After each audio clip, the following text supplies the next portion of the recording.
Husband suddenly accused me of murdering his sister in front of his parents, and now he's staying with them and won't talk to me. My 30F husband, Luke, 33 male, had a sister, Laura, 29F.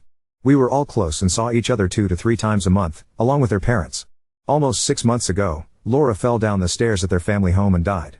It was a freak accident. There's a window on the half landing and she hit her head on the sill. I was the last person to see her. I was there for less than 10 minutes and she was in her pajamas making coffee. I didn't even stay for a drink, and I struggle with how such a brief and meaningless interaction could have been her last. She deserves so much more. My husband and I have only been married for a year, but we've been together for 4 and have known each other for 20 plus. When Laura's parents found her, they called my husband straight away and we rushed over. We faced the whole thing as a family. In the days after, Luke started quizzing me. Exactly what we talked about, what she was wearing, where we were standing, etc. It progressed to saying I was providing conflicting information, on tiny details he was deliberately misunderstanding, and accusing me of withholding information because I couldn't tell him things like what pajamas she was wearing. This escalated quickly but lasted for less than a week, as I lost my cool and made it clear that I was done answering questions. He didn't bring it up again and I wrote it off as a grief quirk. His behavior was generally that of a normal, grieving person. Last Friday, he outright accused me of murdering her, in front of his parents. Out of the blue. We were all stunned. There was an inquest which recently concluded, and there was never any doubt the verdict would be accidental death. He said it was completely obvious and he couldn't believe that no one else could see it. He claims I went through his phone and found his messages with Laura. I have absolutely no idea what messages he's talking about. I have never looked at his phone, and that I went over to confront her and things got out of hand and I pushed her downstairs. By the end he was shouting about going to the police and getting the inquest overturned, and how I wasn't going to get away with it. Let me be clear, Laura and I had a great relationship. We all did. I have no idea where this has come from, other than these messages I haven't seen, and even then, I don't think there's anything I could ever see on someone's phone that would drive me to murder. It's just ridiculous. He's been with his parents since this happened and will not talk to me at all. I've had some contact with his mom, but she's not being very communicative. The last I heard, she didn't know what messages he was referring to either. I am still completely stunned and I have no idea how to proceed. I made a commitment to be there for him always, and I understand that grief can manifest in strange ways, but part of me feels like my love for him died the second he called me a murderer, and I don't know how we could possibly work through this. I also really don't want to be thought of in this way, and I have no idea if he has said anything to people we know. I obviously haven't. A brain tumor or psychotic break has crossed my mind and I suggested it to his mother, and she just said she'll talk to him. Other than the questions before, he hasn't been acting odd. Obviously he's been grieving, but he seems sane and sensible other than this. I feel like I'm going mad. Does anyone have any advice at all? Update 1. I got valuable practical advice before my post was locked, and I appreciate it. There were no crazy, or even suspicious messages. I've searched for over 100 terms and scrolled back over years. I saw a side of them both I wasn't expecting, but nothing that explains the claim I murdered Laura over their chats. Nothing to suggest he was cheating. Absolutely nothing to suggest incest. I repeat, no incest. No weird gaps where deleted conversations or a switch to another app would fit. Just siblings making plans, sending memes, and gossiping. They said unexpectedly horrible stuff about a few people, but not me. It was a sort of relief, but it raised more questions than it answered. I sought legal advice, also from Reddit, after posting here. Turns out my options are divorce him or sit down. I contacted my community mental health team, who said they'd reach out, but made it clear it wasn't urgent. I then called his mom and said that if I didn't hear from him by this weekend, I would get a solicitor and ask for a mental health assessment as part of the divorce. In response, he made a ridiculous post to Facebook, which neither of us have used in years, and everything blew up.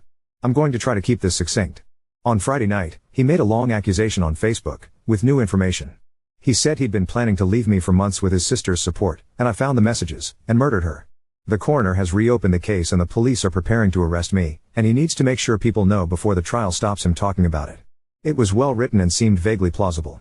He messaged people links so it got some attention. We live in our hometown, and have a large circle of friends because we've been here all our lives. People I haven't spoken to since school were reaching out to me asking WTF was going on. It was madness. In response, I posted the export of his entire conversation history with Laura, also to Facebook, when I finally got back in.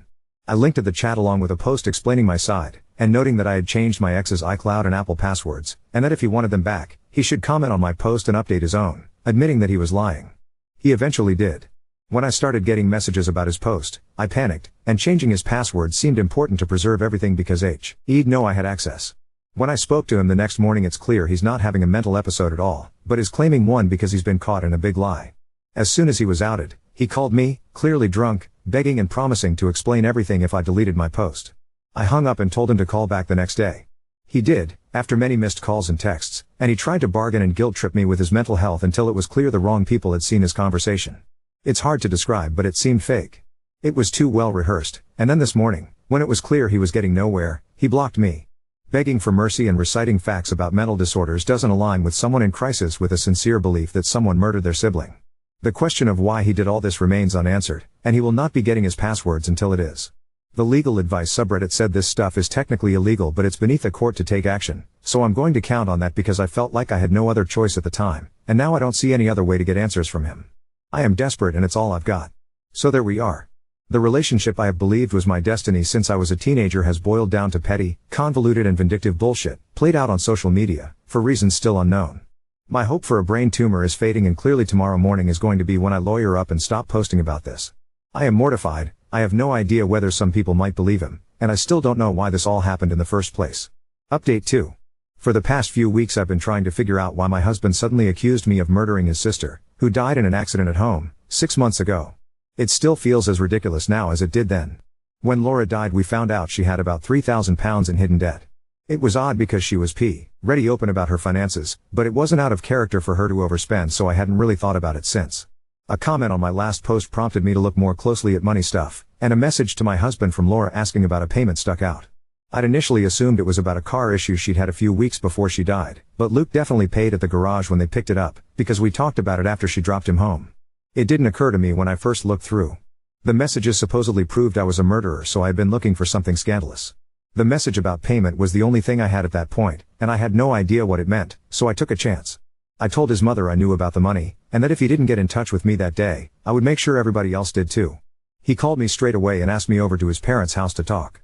He looked dreadful, and the first thing he asked me was whether I was happy now all of his friends hate him. I told him I don't give a fuck about his relationships and that I was there for answers.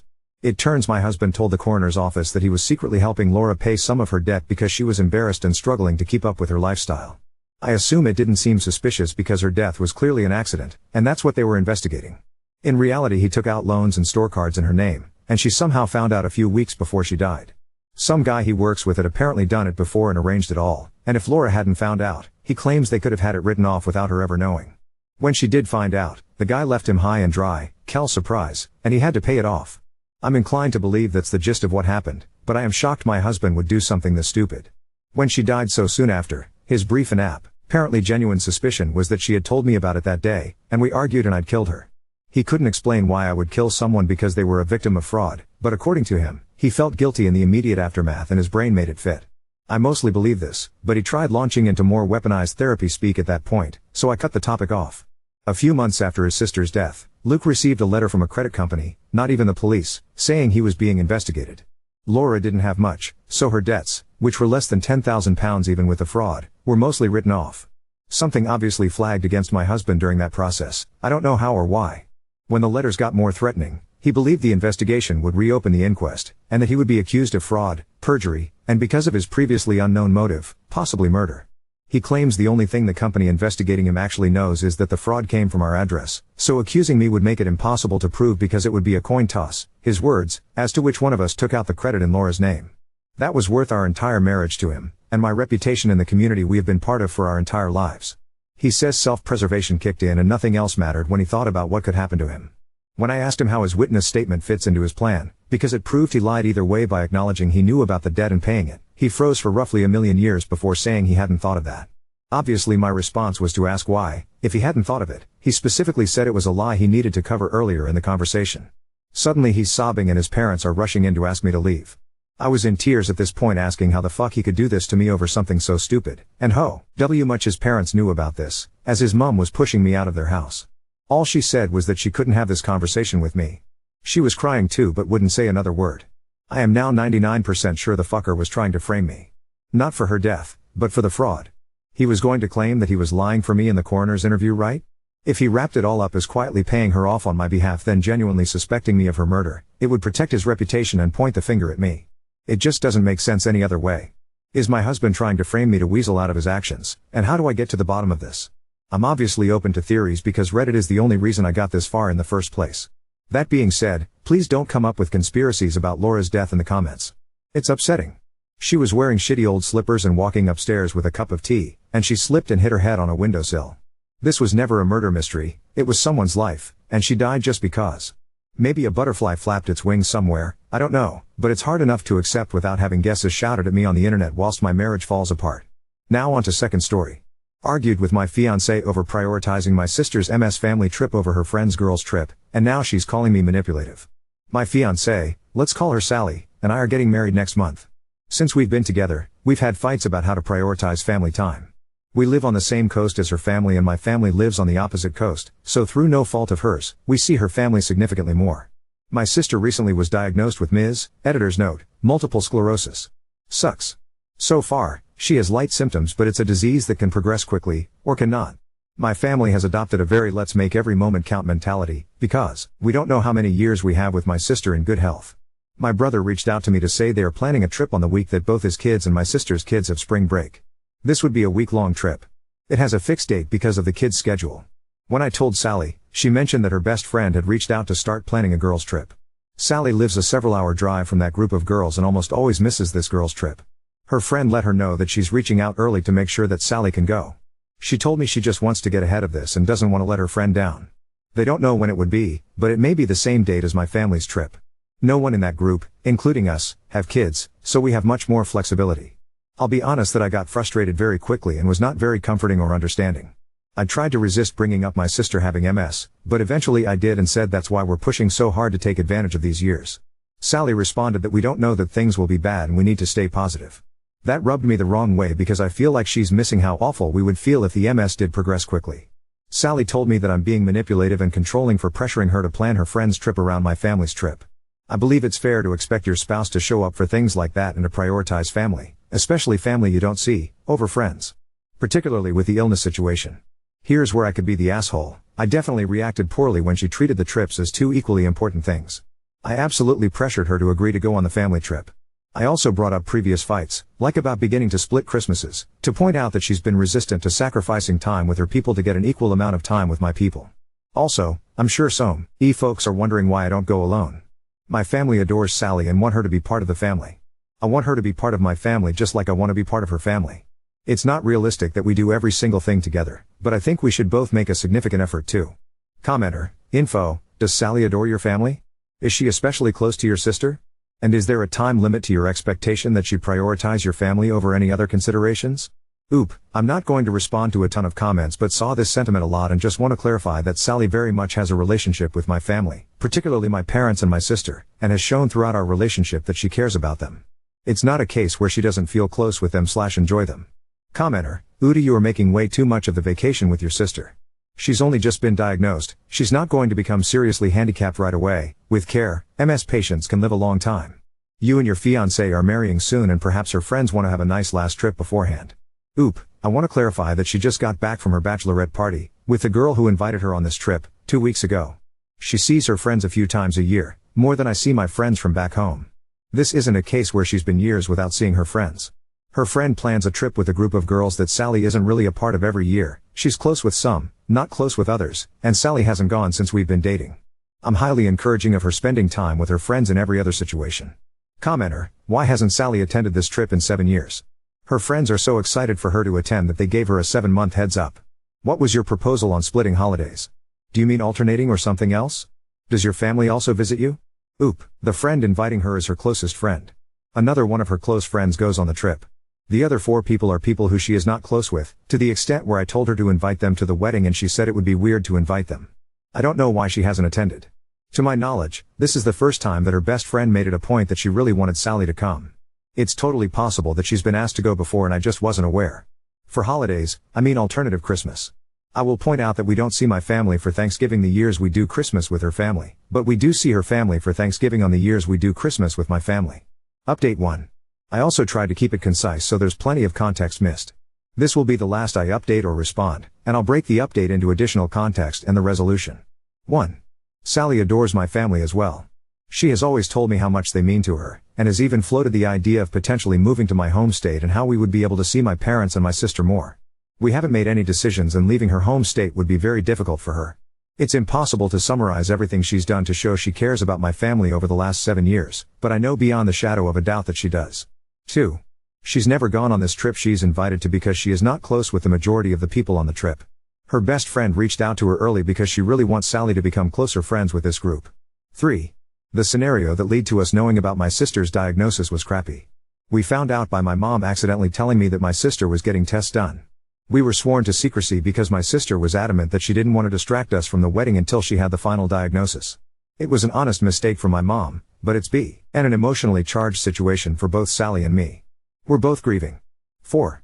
For a variety of reasons, we have been completely overwhelmed by this wedding.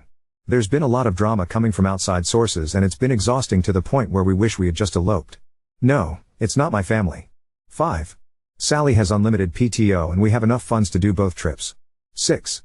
I don't know everything about Ms. My understanding is that it's absolutely possible it has a minimal impact on my sister for the next few decades, but it could also be a debilitating situation. 7. My family were all together, without me, in Italy 2 weekends ago. We will all be together over the wedding in a few weeks. This trip will not be a loaded, heavy, saying goodbye trip at all. It's just something we want to prioritize because the future is uncertain. We had a great conversation about it this morning. We acknowledge that we're both overwhelmed with this diagnosis and we're both overwhelmed with wedding planning, to the point where it's really difficult to wrap our heads around what comes next. We came into that conversation in an unhealthy headspace and both said things that weren't ideal. She wants to go on the trip. She has been feeling protective about committing to things in the next year because of how underwater she is with the wedding, but on reflection, realized how important this is to her. Sally also let me know that she's still adjusting to having family that has kids and how inflexible their schedules are. Her siblings don't have kids, so their vacations are a lot more flexible. We're going to sit down when we're less overwhelmed and talk about what our goals for how often we see each side of the family are, how we can make that happen, and how we'll handle situations like that in the future. Thanks everyone. My mom told me while drunk on accident and begged not to say anything because my sister asked her not share it with us and distract us from wedding planning. It was an honest mistake. My mom loves us and slipped that my sister potentially losing her job, which I knew about, was scary because she has medical stuff going on. I forced it out of her after that. I wanted to give my sister space to approach me the way she wanted to. Maybe that was the wrong thing to do. I felt like all of my options were pretty shitty, but I biased towards trusting my mom that it would upset my sister to know that I knew. Commenter, nah but honest question. MS isn't commonly an immediate death sentence, and most live with relatively decent mobility. My mother was diagnosed in 2001 and you'd never know she was ill. Is she supposed to drop everything for your family for the next 40 years because your sister has MS? Oop, no, that's unrealistic of course. It can't be that she drops everything for my family every single time. I do think that in light of my sister's diagnosis and us getting married, now is a good time to iron out what we each think is reasonable for the foreseeable future in terms of visiting each side of the family.